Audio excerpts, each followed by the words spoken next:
Janasena party నాయకులు. వెంకటేశ్వర గారు నమస్కారం. వెంకటేశ్వర గారు, అంటే ఇప్పుడు రెహమాన్ గారు ఒక మాట అన్నారు, అంటే మిగతా అంశాలు సరే ఆంధ్రాలో ఆయన ఇమేజ్ పెరగటం అవి పక్కకు పెడితే ఇవాళ బీట్ అరౌండ్ ద బుష్ ఇక్కడ తెలంగాణ ప్రభుత్వానికి పవన్ కళ్యాణ్ గారితో ఎప్పుడూ ఎక్కడ ఎలాంటి ఇష్యూ లేదు. ఆయన అనేక సార్లు తెలంగాణ చాలా సందర్భాల్లో వచ్చారు. మొన్న కూడా ప్రధాని వచ్చినప్పుడు కూడా హైదరాబాద్లోనే ఉన్నారు. ప్రధాని స్వయంగా వచ్చి కలిశారు. ఆయనకు ఆరోగ్యం బాగాలేకపోతే ఆయన కొండగట్ట ఆంజనేయ గుడికి వెళ్తారు, లేదంటే వారాహి వాహనాన్ని అక్కడి నుంచి ఎప్పుడూ ఏ ఇష్యూ లేదు. రాజకీయం కూడా మాట్లాడిన ఇష్యూ కాదు. జనసేన పార్టీ ఎన్నికల్లో పోటీ చేయొచ్చు, చేసింది, మళ్ళీ చేయొచ్చు, రేపు కావాలంటే జిహెచ్ఎంసీ ఎన్నికల్లో కూడా చేయొచ్చు. బట్ ఆయన ఎవరు రావద్దన్నారు? లేకపోతే ఆయన పోరాటం తెలంగాణలో నన్ను అడుగు పెట్టనివరా, రాహుల్ గాంధీ రియాక్ట్ కావాలి, లేకపోతే ప్రియాంక గాంధీ రియాక్ట్ కావాలి, ప్రభుత్వం ఆయన ఇక్కడికి రావద్దని ఏమన్నా అన్నదా? అంటే దీని వెనక వ్యూహం ఏంటి? ఇప్పుడు సభ పెట్టాలనుకున్నారు, సభ ఎన్నికల్లో పోటీ చేయడానికి ఇప్పుడే నిర్ణయం చేసుకున్నానని చెప్తున్నారు పవన్ కళ్యాణ్ గారు. ఇవాళ ప్రెస్ మీట్లో మాట్లాడుతున్నప్పుడు ఇప్పుడే నేను నిర్ణయం చేసుకున్నాను తెలంగాణలో పోటీ చేస్తామని. ఆల్రెడీ పోటీ చేశారు, మళ్ళీ చేయొచ్చు, చేస్తూనే ఉండొచ్చు, ఎవరు వద్దన్నారు. కొత్తగా నిర్ణయం చేసుకోవటం ఏంటి? పోటీ చేయడానికి బలంగా నిర్ణయం తీసుకొని సభ పెట్టాలనుకున్నారా? దీని మీద కొంత గందరగోళం ఉంది. వెంకటేశ్వర గారు, అంటే మీరు పార్టీ నాయకులుగా ఏంటి అసలు వ్యూహం ఏంటి? ముందుగా మీకు అలానే చర్చలో పాల్గొన్నటువంటి పెద్దలందరూ కూడా నమస్కారం. నమస్తే. చెప్పండి. ఇక్కడ ఎవరు రావద్దు అన్నారు అనేది మీరు కూడా నేవుంటారు. ప్రభుత్వంలో మంత్రిగా పనిచేస్తున్నటువంటి పొన్నం ప్రభాకర్ గారు క్షమాపణ చెప్పిన తర్వాత హైదరాబాద్ కు అడుగు పెట్టమని చెప్పిన మాట. లేకపోతే అటు పక్కన కేసీఆర్ గారి కూతురు కవిత గారు ఆమె ఇష్టానుసారంగా మాట్లాడినట్టు మాట్లాడకుండా ఏమి అనలేదు సార్. వీళ్ళందరూ మాట్లాడిన తర్వాతే దాని గురించి ఆ వాక్యం వచ్చింది తప్పితే మేము వాళ్ళు ఏం అనకుండా ఎక్కడ అనలా. సరే మీటింగ్ మేము ఇంతకుముందు పోటీ చేయలేదంటే పోటీ చేసాం. ఆ మాటల్లో ఇవాళ నుంచి కొంచెం గట్టిగా నేను ఇక్కడ పని చేస్తాను అనేది అనే భావన నాకు అనిపిస్తుంది. ఇంతకుముందు లేదని ఎట్లా అంటాం? మొన్న పంచాయతీ ఎలక్షన్ నుంచున్నాం కదా, అన్నిట్లో నుంచున్నాం. రేపు రాబోయేటటువంటి ఖచ్చితంగా జిఎంసీలో లాస్ట్ టైం ఏంటంటే జిఎంసీలో నుంచోలేదు, ఈసారి నుంచుంటాము ఖచ్చితంగా అనే భావన అయి ఉండొచ్చు నేను అనుకుంటున్నాను. అంటే ఇక్కడ ఒక చర్చ నడుస్తుంది సార్. అంటే మీరు అంగీకరించవచ్చు, అంగీకరించకపోవచ్చు. కాంగ్రెస్ సౌత్ ఇండియాలో ప్రబలంగా బలపడుతుంది. ఇప్పుడు కర్ణాటకలో రేపు కొత్త ముఖ్యమంత్రి వాళ్ళ ప్రభుత్వమే, మరింత కంపేర్ టు సిద్ధరామయ్య గారు కొంచెం యంగ్స్టరు, క్యాడర్తో మరి పట్టున్న నాయకుడు బాధ్యత తీసుకుంటున్నాడు. కేరళలో మంచి మెజార్టీతో వచ్చింది. తెలంగాణలో కాంగ్రెస్ ప్రభుత్వం ఉంది.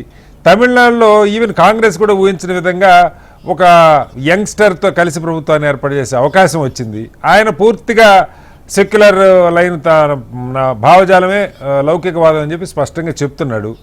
ఈ మొత్తం కాంగ్రెస్కి అనుకూలంగా ఉంది. అంటే ఒక చర్చ ఏం జరుగుతుందంటే దీని వెనక బీజేపీ ఉన్నది, చాలా బలంగా బీజేపీ.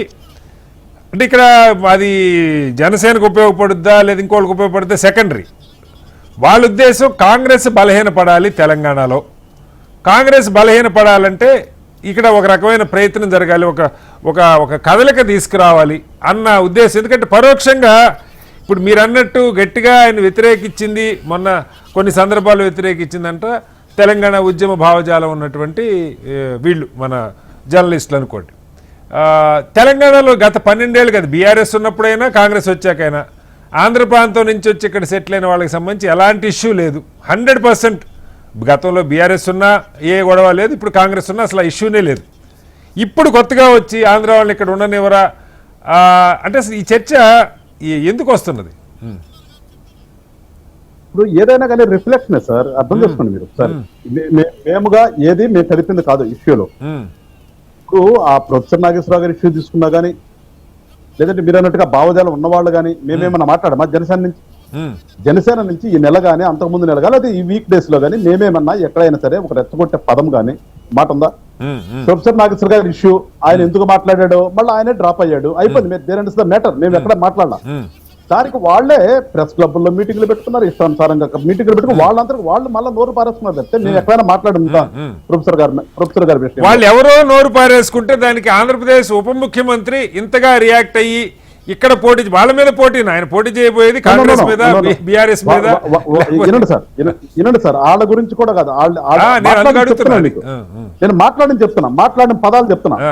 మాట్లాడితే మేము తెలంగాణ తెలంగాణ తెలంగాణ అనే వాళ్ళు ఎక్కడైనా సరే మేము ప్రొఫెసర్ గారిని అన్నా ఇది చేసామా ఏందో ఆయన ఏదో అనేసామంటే వీళ్ళు ఏందో పొడి చేస్తారని చెప్పి కదా వీళ్ళందరూ పెట్టింది. సరే ఏం పొడుస్తారో ఏందో వాళ్ళ విజ్ఞతగా వదిలేస్తాం, వాళ్ళ మేధావతానాన్ని వాళ్ళ విజ్ఞతగా వదిలేస్తాం. మేము ఎక్కడ కూడా మాట్లాడాలా, మేము ఎక్కడ కూడా మళ్ళీ రిప్లై కూడా వాళ్ళ గురించి మేమేం మాట్లాడాలి. సరే ఎవరు మాట్లాడలేదంటే సోషల్ మీడియాలో వచ్చింది అనొచ్చు మీరు, అది కార్యకర్తల ఏ పార్టీకి ఉంటారు, వాళ్ళందరూ కూడా రెస్పాన్సిబిలిటీ కాదు కదా. అసలు ఉన్నటువంటి లీడర్స్ ఎవరైనా మాట్లాడిందా మనం కౌంట్ చేస్తాం. కడమాయి 100 తిడతారు, 100 తిట్టిందంతా వేసుకోం. తర్వాత వచ్చేసి ఇదే మళ్ళా మా వాళ్ళు అక్కడ ఏదో పెడతాను మీటింగ్ అనగానే కాంగ్రెస్ నుంచి పొన్నం ప్రభాకర్ గారు, అనిరుద్ రెడ్డి గారు, హర్యానా సంబంధం ఉందా, అనిరుద్ రెడ్డి గారు ఎవరి దగ్గర మైక్ పెట్టగానే ఆయన ఇష్టం ఉంటారు, ఆయన మాట్లాడతారు. ఏంటంటే అసలు మేము ఎవరినన్నా ఏమైనా కదిపుంటేనో ఎవరన్నా ఒక మదం అని ఉంటేనో మీరు ఏమైనా రియాక్షన్ అయితే ఓకే, మేమేం మాట్లాడుకోండి, మీ అందరికి మీరే మాట్లాడేది.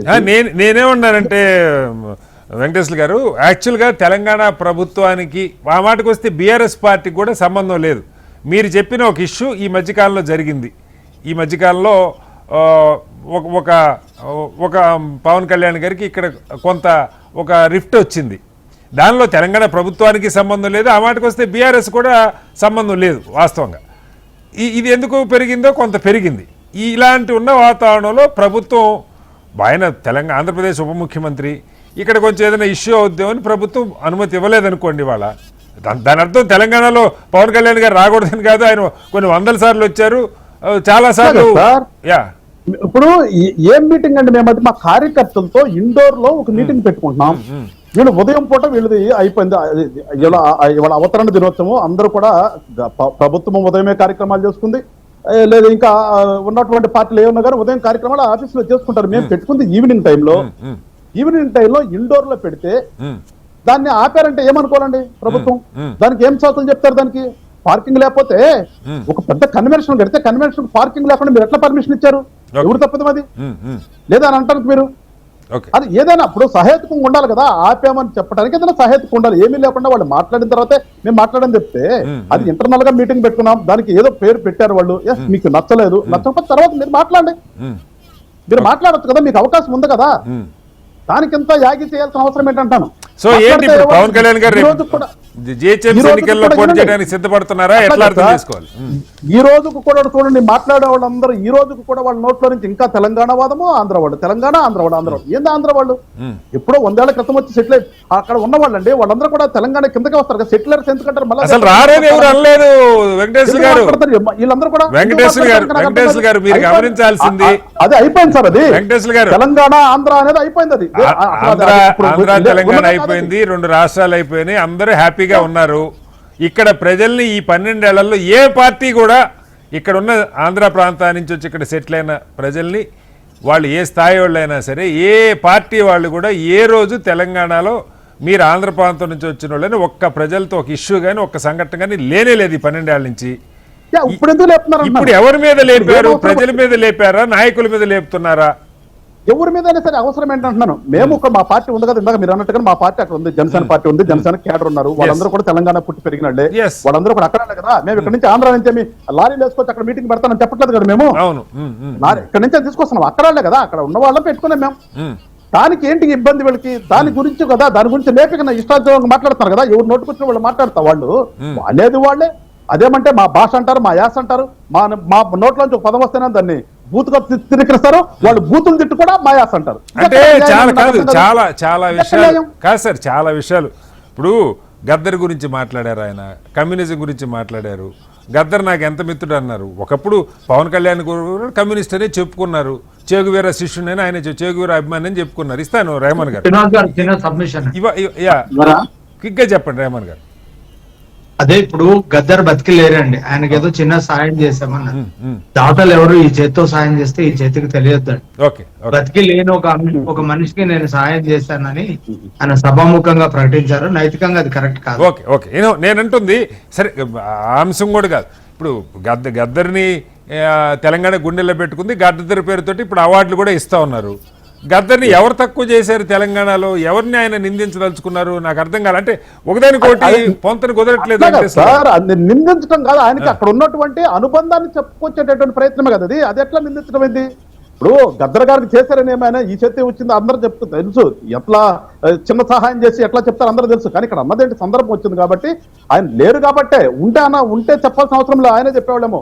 ఇట్లా పరిస్థితి ఆయనకి ఇట్లా ఇబ్బంది అన్నప్పుడు ఇట్లా వచ్చి తమ్ముడు ఇట్లా ఇస్తాను దత్తాత్రేయ గారు, వస్తాను ఒక్క సెకండ్. దాన్ని కూడా మనం తప్పు పట్టి ఎట్లాగన్నా రైట్, కాదు కదా అది. మళ్ళీ వస్తాను సార్, మళ్ళీ వస్తాను.